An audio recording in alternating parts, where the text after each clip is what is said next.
Okay, hello. Good day to everyone.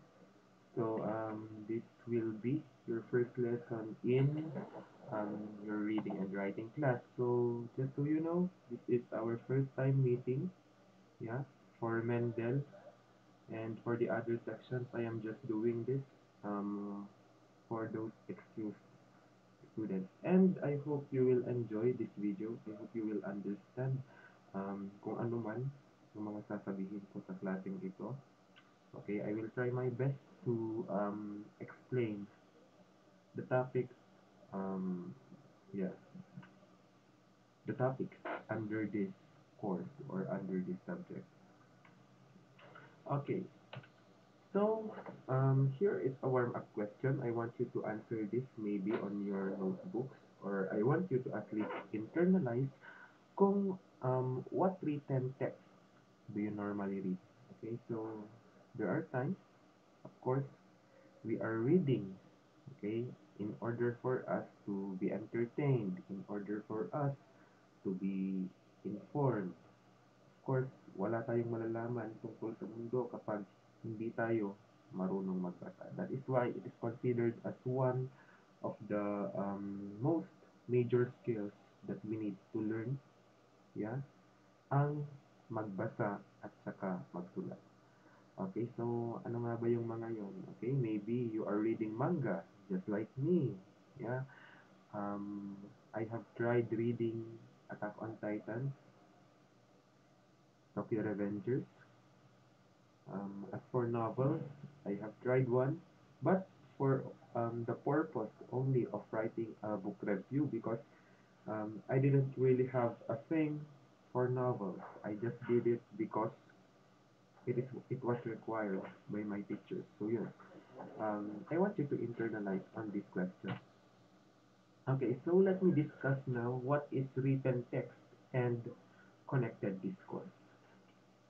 Okay, so these are two different terms and then I want to discuss this one to you.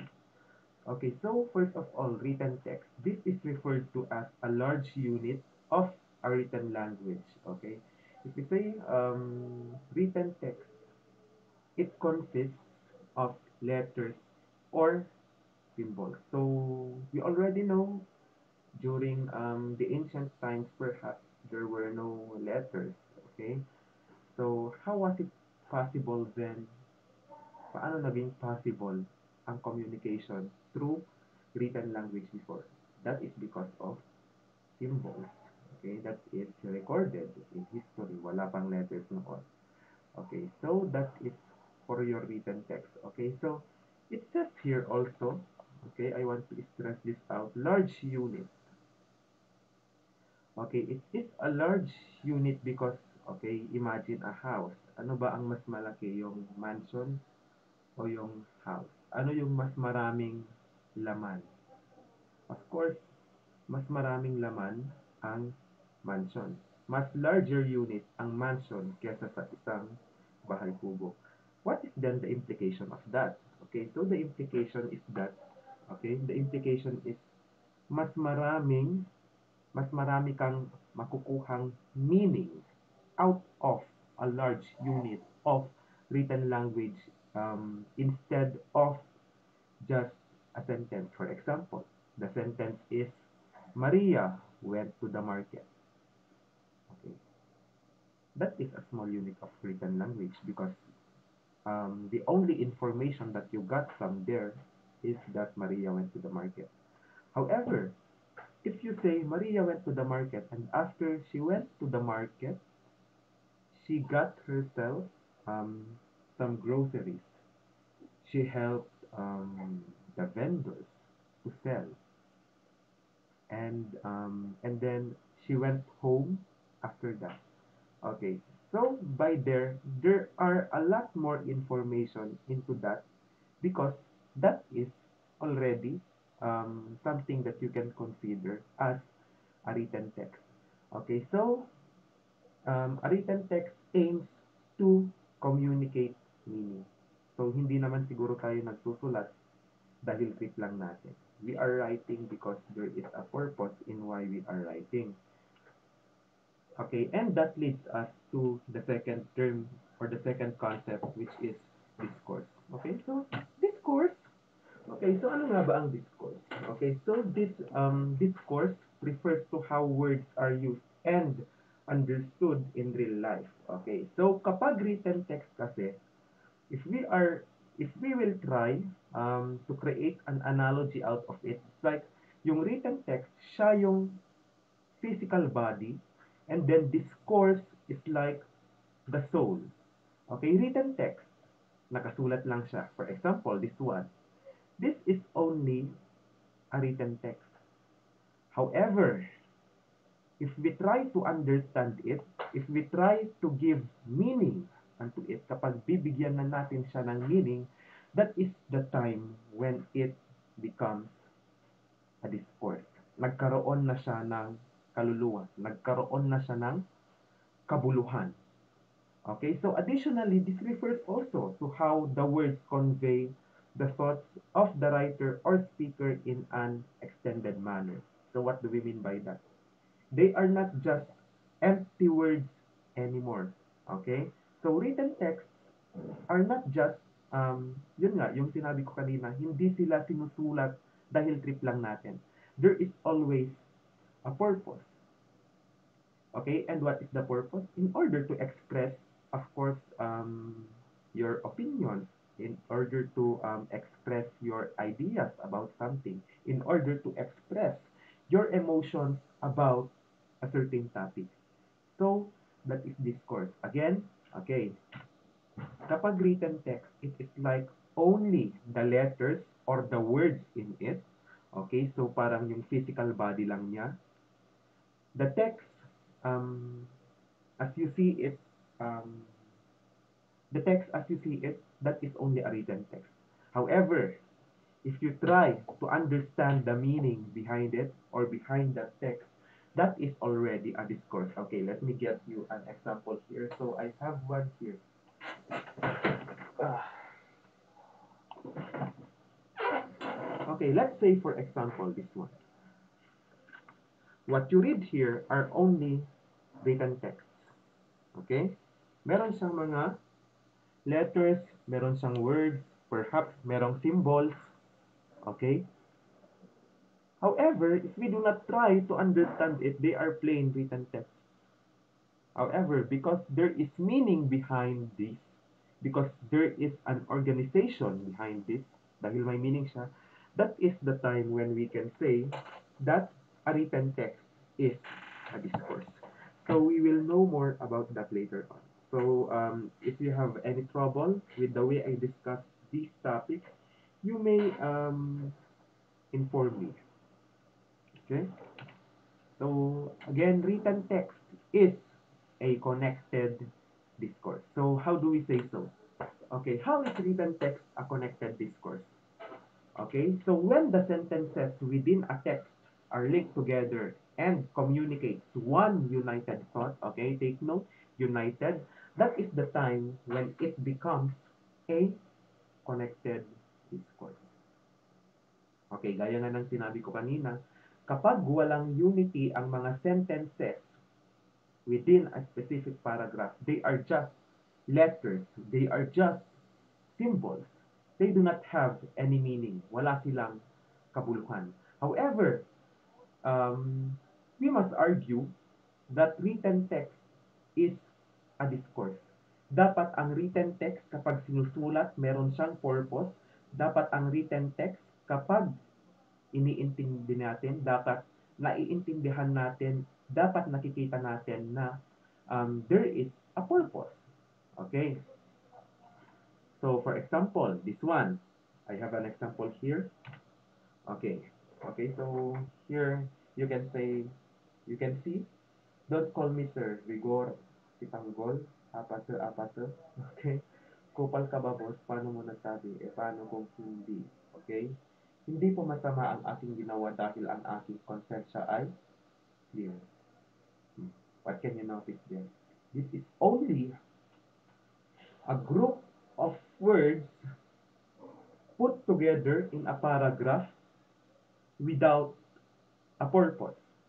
Walang unity dito. Okay? maybe merong purpose. And what is that purpose? The purpose is to confuse us. Okay, nakaka-confuse, no? You do not know the main idea behind you do not know the main idea behind this text or behind this written text.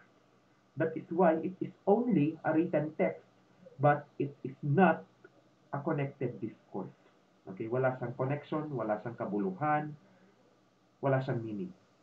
As compared to this one, okay? She may not like my answer. She may not like the way I answer. She may not like how I answered, but Madam Chair, I answered. Okay, so there is a main topic here. And the main topic here is the word answer. And this was stated by Sarah Cerque. Okay, so from here, you can see that it was written in order to inform. So yun, meron siyang isang purpose, and that is to inform.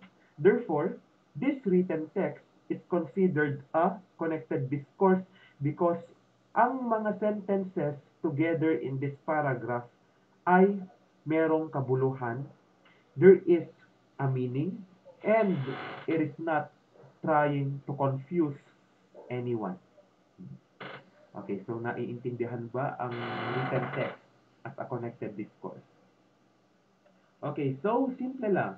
It's like thinking na ang written text, it cannot exist without, ang written text um, cannot be considered as important or makabuluhan without it becoming a discourse. Kasi again, written text is just the body, but the body cannot function without a soul. Okay, so dapat ang written text, we must consider it as a connected discourse. Okay, next slide. Okay, what are the qualities of a well-written text? Okay, so we have discussed earlier na dapat ang written text ay parang isang connected discourse, dapat magkaka-connect lahat. Now, there are several qualities that we must consider if we are trying to evaluate, or perhaps um, we are trying to make a written text. Okay. So the first one is that it must have a clear purpose. Hindi naman yung iisa lang yung purpose. It is not enough that you have one purpose. Okay? Two purposes can coexist at the same time. For example, you can inform while being entertaining. You can inform through persuading, or you can persuade through informing others about facts. However, you must see to it that one, you are not overshadowing your main purpose. So ano ba yung main purpose mo? Is it to inform? Is it to entertain? Is it to persuade? Okay, so bakit natin kailangan na mag-set ng clear purpose? Okay, so we need to set a clear purpose in order for our readers to have a better understanding of what we are trying to say. Otherwise, they will get confused. And that is not our job as the writers. That is not our job as speakers. For example, me as your teacher, di ba? It is not my aim to confuse you. Ang gusto ko lang is I want you to understand, okay? I want you to understand my lessons well. That is why I am trying my best to set a clear purpose, and that is to inform you, while at the same time, konti lang, okay, konti lang to entertain you so that you will not be bored in my class. Okay, so again, a written text must have a clear purpose. Okay, second one is that it is organized. So, ang totoong essay ay chill lang. When we say chill lang, okay, it does not beat around the bush. Dire-diretso lang ang flow niya. Kumbaga parang waterfalls ba. Okay, so an organized text will allow readers to fall freely along with the text. Okay, this means that smooth transitions will make written text more bearable and readable. Okay, so ano nga ba yung mga smooth transitions natin? Okay, so those are your transitional adverbs. Gaya ng first, second, third, On the contrary, however, okay, so those will make your ideas flow more logically. Parang nagbibigay ka sa kanila ng clue or you are giving your readers a bridge in order to understand your text better. Again, our purpose in writing is to inform others, not to confuse them. So dapat organized at the very least. And I think this is the last one. Okay, so it follows good grammar mechanics. Okay, so ang grammar naman, grammar in written text is not merely for aesthetic appeal, hindi lang para okay, ang ganda nitong essay na to kasi perfect ang grammar. No. Okay? So, correct grammar in essays or in written text serve a lot of purposes aside from just the aesthetic appeal, no? Okay, so it increases the credibility of one written text. Okay, so for example, ikaw, nagkaroon ka ng pinagbasa ka ng essay. Maniniwala ka ba sa essay? Will you believe in an essay that has a lot of grammatical errors? Of course not. Maybe you will question the credibility of that writer. Okay, is this writer really good? Okay, is this writer really studying what he is saying?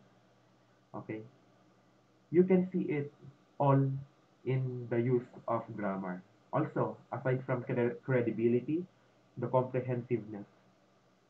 Okay, syempre hindi mo maiintindihan, you will not understand or maybe you cannot fully understand a written text that is not comprehensive or that is full of grammatical flaws. So, dapat see to it that yung grammar mo ay maganda.